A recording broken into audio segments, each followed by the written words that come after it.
Hello friends, flavour स्ट्रेचरमध्ये आपलं सर्वांचं अगदी मनापासून स्वागत. आज आपण आपल्या या यूट्यूब चॅनलवरती वांग्याचं भरीत बघणार आहोत. कसं करायचं आहे ते. या पद्धतीचं भरीत जनरली घाटावरती केलं जातं.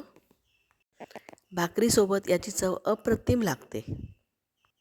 तर यासाठी मी इथे एक छोटं वांगं जे साधारण मीडियम आकाराचं आहे ते व्यवस्थित भाजून घेतलेलं आहे आणि भाजल्यानंतर थंड झाल्यावरती त्याची सालं काढलेली आहेत आणि स्वच्छ धुवून घेतलेलं आहे, जेणेकरून त्याच्यामध्ये करपलेले सालीचा अंश राहणार नाही. आणि आता यानंतर हे असं सेपरेट करून घ्यायचं आहे. हलक्या हाताने त्याचे भाग सेपरेट करायचे आहेत, जेणेकरून आज जर अळी वगैरे असेल तर ती आपल्याला दिसेल आणि आपण ते वांगे टाकून देऊ शकतो. त्यानंतर याचे बारीक तुकडे करून घेतले आहे आणि कुस्करून घेतलेला आहे. आणि याच्यामध्ये आपण आता एक छोटा कांदा बारीक चिरून घालायचा आहे. साधारण वांग्याच्यापेक्षा अर्धा भाग हा कांदा असावा. कोथिंबीर घेतली आहे बारीक चिरून. तेल घेतलं आहे अर्धा चमचा. मीठ आणि तिखट चवीनुसार घ्यायचं आहे.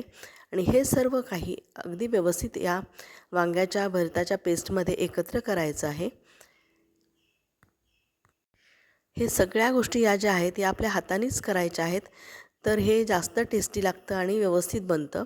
मिक्सरमध्ये वगैरे घालून मिक्स करायची गरज नाही. याचे हेल्थ बेनिफिट्स बघता वांग्यासारख्या पदार्थाला वातूळ म्हणून का बाजूला काढतात तेच कळत नाही.